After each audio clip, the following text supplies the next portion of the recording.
Now David Tua, and that lethal left hook. He's back, and he's looking to be a complete fighter and eventually heavyweight champion. Tonight, he takes the first step towards that against Gutierrez. There is David Tua, now 33 years old. His boxing age seems much older, but that's because he came out of the Olympics with a medal and turned pro at 19.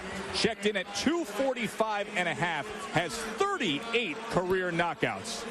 And you know all about his thrilling battles with Rahman and Abiyabuchi. Those were the glory days. Here are the last 5 fights. It includes a 2-year layoff due to court battles. And since the rematch draw with Rahman, he had 2 wins last October, and he got by Sisi Salif by split decision. He is reunited with trainer Roger Bloodworth. They're working on being more than just a left hook slugger, a well-rested Tua man. He's excited to be back. Well, David Tua is back into the ring again. You know, I'm back in doing what I love, and that is to fight. So, you know, I've been away for quite some time, but it served me a lot of good, only because the body hadn't taken the beating for over 2.5 years. So it's time to get the show back on the road again.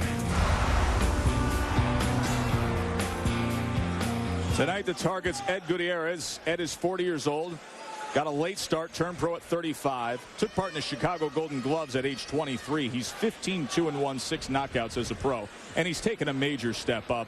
He's off 2 full-distance losses to prospect J.D. Chapman. Prior to that, he won 7 straight. The scheduled 10-round fight, Mike Ortega is the referee. Go. Gentlemen, we went over the rules. Give me a good, clean fight. Protect yourself at all times. Obey my commands at all times. Good luck to both of you. Touch them up. The ring experience, no comparison. Tua has 30 more fights. He's fought Lennox Lewis for the title. He's been in with Rahman, Moore, Ruiz, Bird, Abiyabuchi, and he has an Olympic medal. 33 years old, David Tua. The most dangerous fighter that Gutierrez has fought. One mistake, and you can find yourself, in this case, Gutierrez can find himself waking up in the locker room, and it would probably be from a left hook. That is the forte, trademark of Tua. First round knockouts, Tua 15 of them with that lethal left hook. He says he wants to be a more complete fighter now. The old style was just to set up that big hook. Now looking to work on the basics, do the little things that make you a good boxer. Gutierrez must box, must use the ring, must keep Tua turning as he's trying to do now, so Tua cannot be set on those massive legs to throw that massive left hook. He is a very, very thick heavyweight. So many times in David Tua's career, we've talked about the height difference when he fights some of the heavyweights. Not the case tonight. Both men the same height, just a little bit over 5'9". Of course, that was the big point, the key point to Tua's fight against Lennox Lewis. He could not get inside at range to land that left hook as Lewis just picked him apart with the jab. If you're going to use your legs with a big puncher like Tua, you better know which way to go. So far, Gutierrez knows which way to go. That's the wrong way. To his left is the right way, away from that left hook. He does not want to move to his right into that power. Gutierrez much smaller, turned pro, 194 pounds, first 10 fights, all in the 190s. Last fight, 222. Smaller, with not only a bigger, but much stronger heavyweight, Joe. Sometimes you can be a small heavyweight, but your opponent can't exploit that because he's not a big heavyweight. Also, he's not strong, or he doesn't have that big power. Tua is strong and has power. The size difference looms large tonight.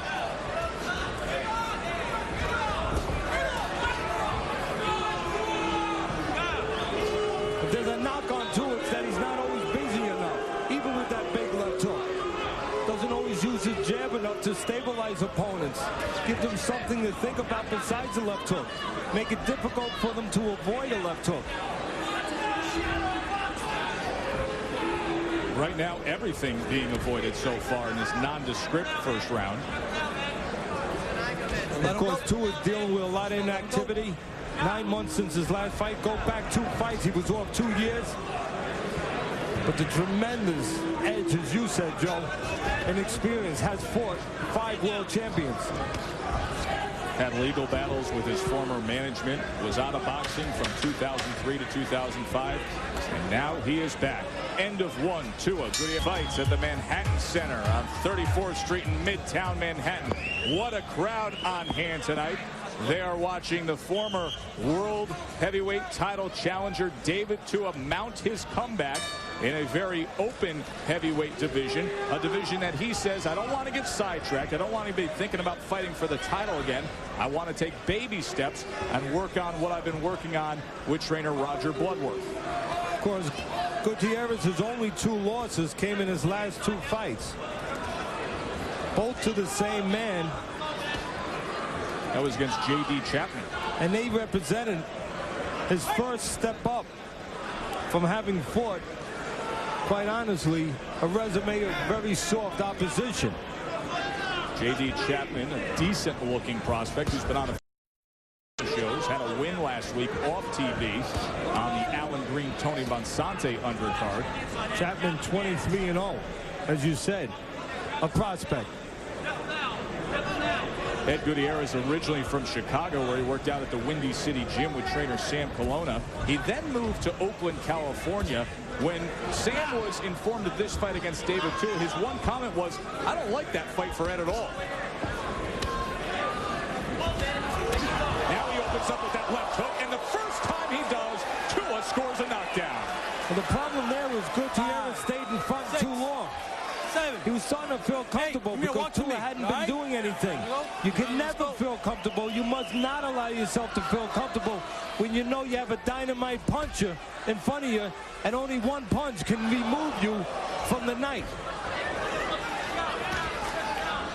You can see how Tua was making him feel comfortable, giving Gutierrez a false sense of security, letting him think that it was safe to stand in front. Never safe to stand in front of a guy you should not stand in front of. A guy who has power, especially in that left hook. You can see Tua right there, Joe, how he just paused with the jab. He's getting away with it now with this level of fighter. Might not get away with it later on with guys who will snap the jab and make him pay a price for that. But right now you can just see Tua is inviting Gutierrez in front of him, throwing soft punches, letting him think that it's okay to stay there. As he found out with that left hand, it isn't. Coming to the last 30 seconds of this second round. Snaps out the jab there. It's like a lion looking for a gazelle. The lion wants to get that gazelle out into the open to a place where it can't hide.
Coming to the end of the second round, highlighted by the knockdown scored by David Tua. The Tua-man fans here in New York, and they had to like what they saw in the second round, reminiscent of earlier stages of David Tua's career. Well, what happened was, as we were talking, Tua allowed Gutierrez to feel comfortable. Gutierrez started getting a little false confidence, started opening up a little bit. Here's another look at it. As he's opening up, Tua throws a well-placed, well-timed left hook. And it only took one to put him down. So many great left hooks through the 15-and-a-half-year career. Had a left hook at the end of the 9th round back in 1998 against Asim Rahman. That would cause Rahman to be stopped in the 10th round. Of course, first-round knockouts against Michael Moore and John Ruiz. And now David Tua, after 2 years away from court battles, and then a 9-month layoff recently, trying to make a run back up that heavyweight ladder. The task in front of Gutierrez, yes, he has to find a way to score, but mostly he has to find a way to stay away from that left hook. And that means not staying in front of the power punch in Tua. 14-3 edge in that second round, according to Punch Track. 30% landed. You know, it's a catch-22 for Gutierrez. If he just moves, then of course he's accused of just surviving, not trying to win. And you want to always try to win. But he has to find a way to win without doing this, without standing in front. Move, use his legs, and pick spots on the side. Pick spots on the move. Not right in front of the bigger, stronger man, as he's doing right now. I have a funny feeling, I could be wrong, but I think Tua is taking his time right now. He's been away for 9 months. 2 fights before that, he was off for 2 years.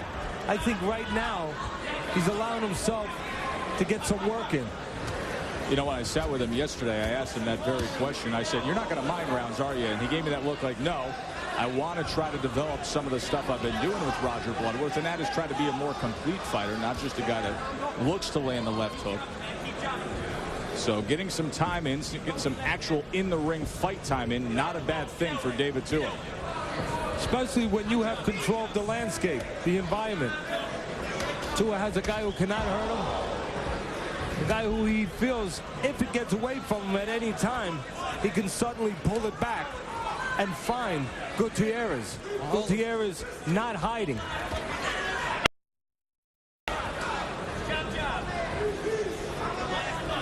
Again, at least in my humble estimation, Gutierrez going around or about it the wrong way, standing in front of Tua, who can eliminate him with one punch at any possible time.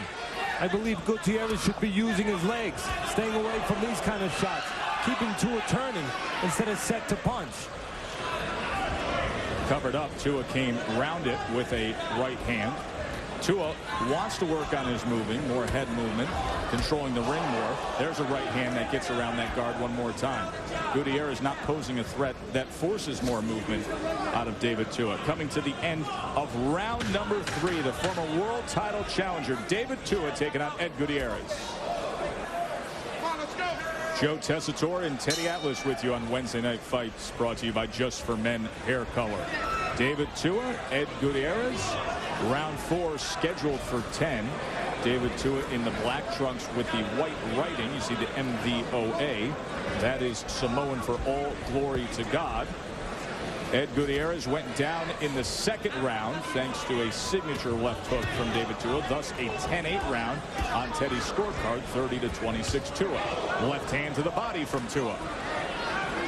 By the way, in case I haven't said it, Tua can hurt you in the head or body with that left hook. Snaps back his head with the jab.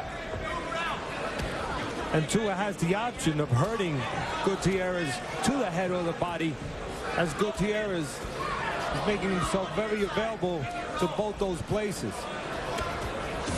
Very accommodating is Gutierrez so far for Tua. He can fight at any pace he wants, and he can find Gutierrez anytime he wants to.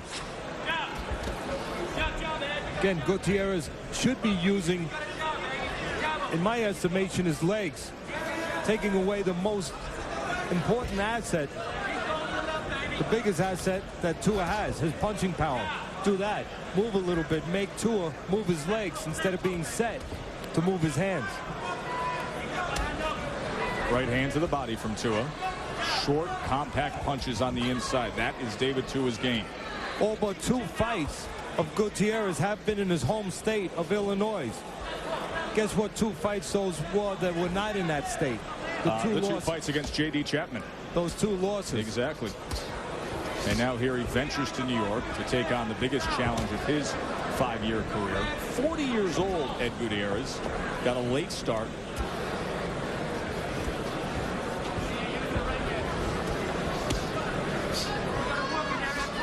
Uppercut on the inside from Tua. Right now on the inside, it's not a matter of what Tua can do. It really is a matter of what he wants to do. Right now he's at the buffet table, and it's up to him how many times he wants to go there, how many servings he asks for.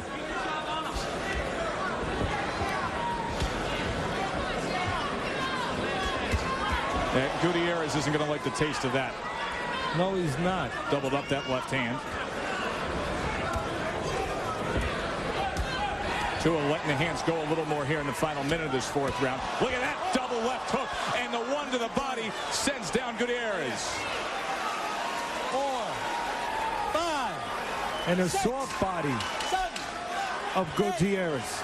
9, 10. And This fight's over. It is over. He started to open up at the end of that 4th round. He had doubled up the left hand about 30 seconds previous to that. And this time, when he sent the left hook upstairs and then downstairs, it was too much for Gutierrez to handle. The buzz to the head from the left hooks, if it doesn't completely short-circuit you, it goes away momentarily. The bangs to the body, they stay with you.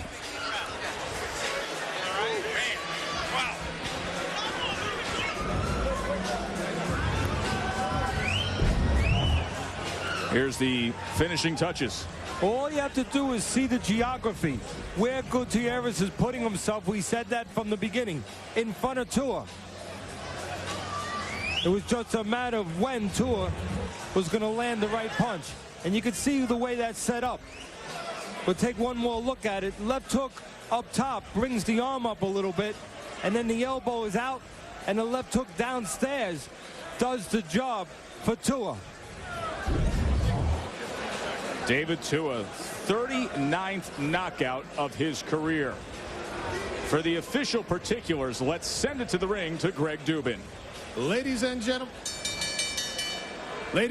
the bout comes to an end at 2:59 of the 4th round. The winner by way of knockout, David Tua. David Tua, 45-3-1. You know, it's funny, he talks so much about trying to make style changes, using the jab more, controlling the ring more, and not looking for the one big hook. Well, it came. 2 big